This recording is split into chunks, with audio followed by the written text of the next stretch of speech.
कहानी के शुरू में हमें कुछ रोबोटिक खिलौनों को दिखाया जाता है जिन्हें एक कंपनी ने बनाया होता है। ये खिलौने ऐसे थे, जब बच्चे इनके साथ वक्त गुजारते तो उन्हें बहुत ज़्यादा अच्छा लगता, वो बहुत ज़्यादा खुश हो जाते।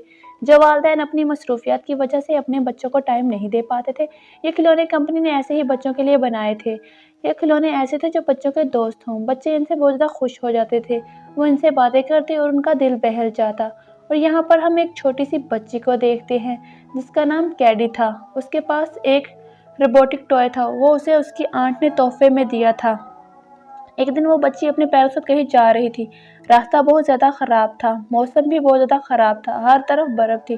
धुंध की वजह से रास्ता साफ दिखाई नहीं दे रहा था, जिसकी वजह से अचानक से उनकी गाड़ी का एक्सीडेंट हो जाता है, जिसमें कैडी तो बच गई थी मगर कैडी के पेरेंट्स का डेथ हो गई थी। और यहाँ पर हम एक लड़की को देखते हैं जिसका नाम जेमा था। वो एक रोबोटिक टॉय बनाने वाली कंपनी में काम करती थी। वो एक ऐसी डॉल को बना रही थी जो इंसानों को समझ सके और उनसे बात कर सके। और उसने इस डॉल बनाने पर बहुत ज़्यादा पैसे भी खर्च कर दिए थे। जब वो ये डॉल दिखाने के लिए अपने बॉस को बुलाती है तो वो डॉल अचानक से ब्लास्ट यानी कि फट गई थी। ये देखकर जेमा के बॉस को बहुत ज़्यादा गुस्सा आ जाता है और वो जेमा से कहते हैं कि जेमा, मैं तुम्हें सिर्फ 1 हफ्ते का टाइम दे रहा हूँ। 1 हफ्ते के अंदर अंदर मुझे एक ऐसी रोबोटिक डॉल बना कर दो। जिस पर जेमा परेशान हो जाती है और वो सोचने लगती है कि अब वो क्या करे, इतनी जल्दी वो एक डॉल कैसे बनाएगी। और तभी वहाँ पर उसके फ़ोन की घंटी बजती है और यहाँ पर हमें पता चलता है कि जेमा ही कैडी की आंट है। जब उसे पता चलता है कि उनके एक्सीडेंट का, वो फ़ौरन से हॉस्पिटल पहुँच जाती है। अब यहाँ पर कैडी का जेमा के अलावा इस दुनिया में कोई नहीं था, क्योंकि कैडी के पेरेंट्स की डेथ हो गई थी। जेमा चूँकि कैडी की आंट थी, इसलिए इसे इसकी कस्टडी सौंप दी गई थी। अब जेमा के पास इसके अलावा कोई चारा नहीं था। वो कैडी को अपने घर ले आई थी, जहाँ पर वो अकेली रहती थी। कैडी हर वक्त परेशान रहती। और यहाँ पर हम एक बूढ़ी औरत को देखते हैं जो जेमा की पड़ोसन थी। इनका कुत्ता हर रोज़ इनके घर आ जाता था, जिसे वो वापस करने का बोल रही थी। तो वो डॉग एक जगह पर जाकर छुप गया था। रात में जब जेमा कैडी को सुलाने के लिए आती है तो वो उसे कहती कि मुझे एक स्टोरी सुननी है जो मुझे मेरी मॉम सुनाती थी। जेमा अपने फ़ोन से निकाल कर उसे स्टोरी सुनाती है और फिर वो अपने दोस्त से बात कर रही थी और उसे कह रही होती है कि पता नहीं मैं कैडी का ख्याल अच्छे से रख भी पाऊँगी या नहीं, क्योंकि मुझे एक रोबोटिक डॉल भी तो बनानी है। और तभी वहाँ पर एक डॉक्टर आ जाती है जो कैडी को देखने आई थी। ये देखकर जेमा हैरान हो जाती है। वो डॉक्टर कैडी के पास जाती है और जेमा से कहती है कि अगर तुम्हें इसको संभालने में मुश्किल आ रही है तो कोई बात नहीं, उसके दादा दादी हैं जिसका ख्याल रख सकते हैं। और फिर वो वहाँ से चली जाती है। रात में जेमा फिर से अपने रोबोटिक डॉल पर काम कर रही थी। तभी वहाँ पर अचानक से कैडी आ जाती है और जेमा को के पास पड़े हुए इस बड़े से रोबोट को देखती है। कहती है कि क्या ये आपने बनाया है? जिस पर वो कहती है कि मैंने ये तब बनाया था जब मैं कॉलेज में थी।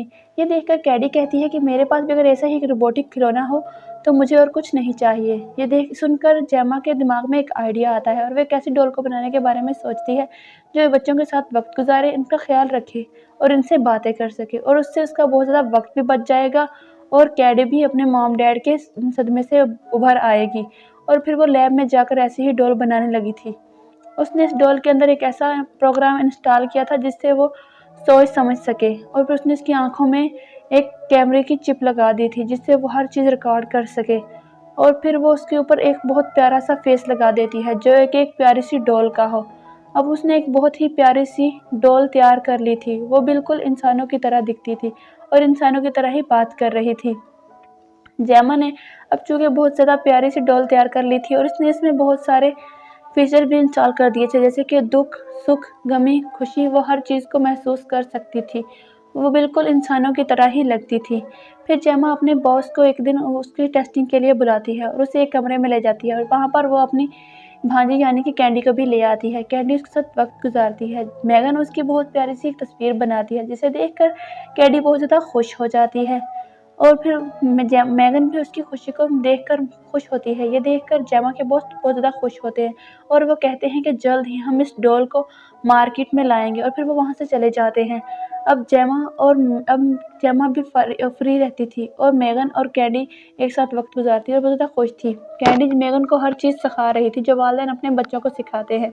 अगले दिन जेमा फिर से मैगन को लैब में लेकर गई थी टेस्टिंग के लिए, और वहाँ पर उसकी दोस्त जो उसके साथ काम किया करती थी कहती है कि क्या फ़ायदा, हम ऐसे रोबोटिक टॉयज़ बना रहे हैं जो बच्चों के साथ वक़्त गुज़ारते हैं, वो काम करते हैं जो बच्चे के पेरेंट्स बच्चों के साथ करते थे, और तुम खुद आज़ाद रहोगी और कैंडी के साथ वक़्त गुज़ारेगी। ये बिल्कुल भी अच्छा नहीं। जिस पर जेमा उससे कहती है कि मैं कैंडी इससे अपने मॉम-डैड की मौत के सदमे से उभर रही है। ये बात मेगन भी सुन लेती है और उसे अपने दिमाग में बिठाने लगती है और कहती है कि अच्छा, मौत, एक दिन सबको मरना है। तो फिर जेमा उसे कहती है कि तुम्हारा काम है कैंडी का अच्छे से ख़्याल रखना और उसे हर चीज़ से बचाना। और तभी फिर मेगन ये भी बातें अपने ज़हन में बैठा लेती है और अगले ही दिन से वो कैंडी का ख़्याल रखना शुरू कर देती है और कुछ और बातें भी सोच रही थी। जब वहाँ पर कैंडी खेल रही थी तो उसका तीर पता नहीं अचानक से कहाँ पर चला गया था, जो वो मेगन से कहती है कि उसका तीर पता नहीं कहाँ पर गिर गया है और उसे ढूँढ कर ला दे। तो मेगन उसे स्कैन करती है और एक जगह से उठाने जाती है जहाँ पर डॉग उसे अंदर खींच लेता है।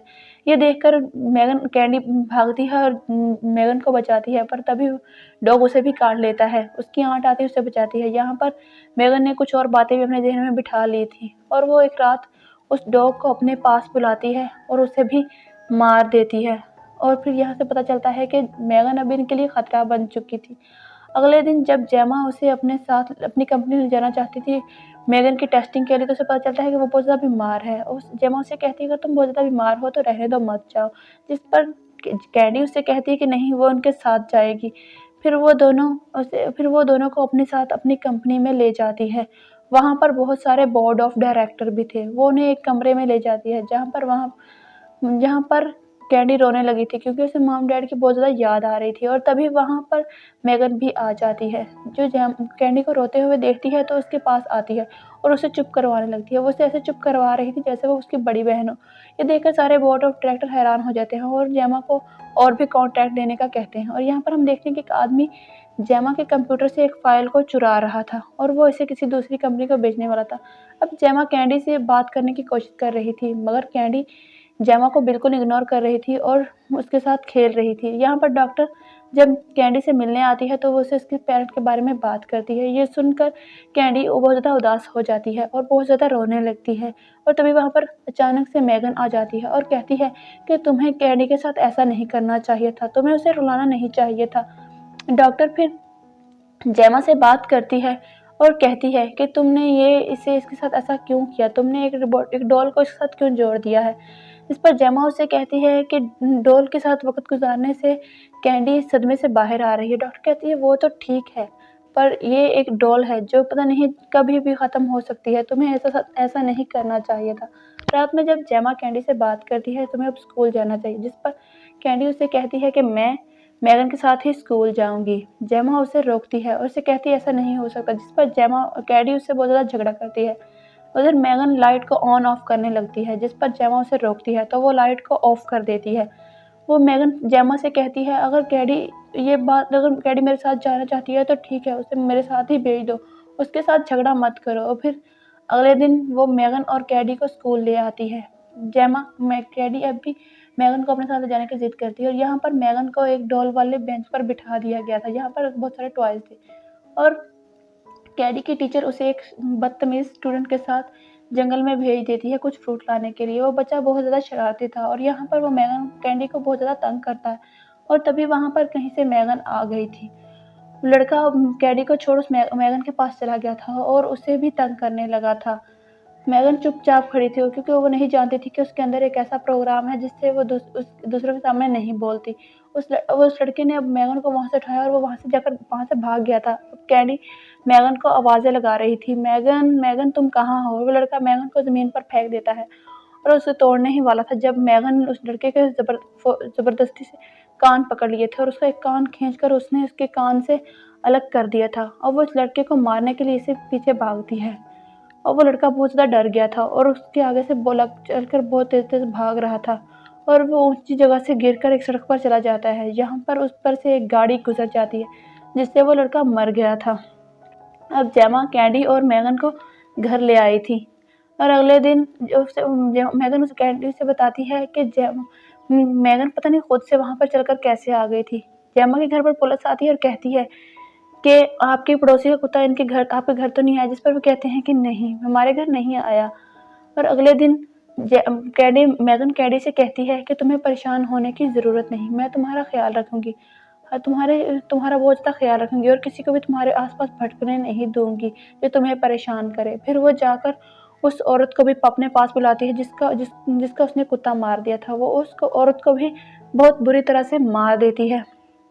अब उसने उस औरत को भी मार दिया था। अगले दिन पुलिस फिर से जेमा के घर आती है और उसे कहती है कि तुम्हारी ये डॉल जब उस बच्चा मरा था तब भी वहाँ थी और जब वो डॉग मरा तब भी वहाँ थी और अब इस औरत के पास भी। मैं ये नहीं कहता कि इस डॉल का कोई हाथ है, पर तुम्हें फिर भी उसके कैमरे को चिप को चेक कर लेना चाहिए, शायद कुछ ऐसा हो। जेमा वहाँ से चली जाती है और फिर जाकर उस के चिप को लगी हुई चिप को चेक करती है जिस पर उसे वहाँ पर कुछ नहीं मिलता। और जब वो लैपटॉप बंद करती है तभी वहाँ पर अचानक से मेगन आ जाती है। वो ये देखकर बहुत ज़्यादा डर जाती है और मेगन का ऑफ वाला बटन प्रेस कर देती है और उसे शॉपर में लपेटकर वापस अपनी कंपनी में ले आती है और कहती है कि नहीं, हम ये नहीं कर सकते, ये बहुत ज़्यादा खतरनाक है। जिस पर मेगन कैंडी उससे बहुत ज़्यादा झगड़ा करती है और कहती है कि तुम इसे वहाँ पर क्यों तुम उसे वापस क्यों ले गई। और जेमा अपने दोस्तों से कहती है कि ये बहुत ज़्यादा खतरनाक है, अब हम इसे अभी तक मार्केट में नहीं ला सकते, ये इंसानियत के लिए खतरा बन सकती है। जिस पर उसके दोस्त कहते हैं कि नहीं, हम ऐसा नहीं कर सकते, इस पर बॉस के बहुत ज़्यादा पैसे खर्च हुए, हम इसमें कुछ ऐसे प्रोग्राम इंस्टॉल कर देंगे जिससे ये खतरा ना बने। और इधर कैंडी बहुत ज़्यादा चिल्ला रही होती है और वो डॉक्टर की भी बात नहीं सुन रही थी। तभी वहाँ पर जेमा आ जाती है और उसे शांत करने की कोशिश करती है, जिस पर वो जेमा पर हाथ चला देती है। जेमा उसे कुछ नहीं कहती और उससे प्यार से बात करती है और वो उसकी बात मान भी गई थी।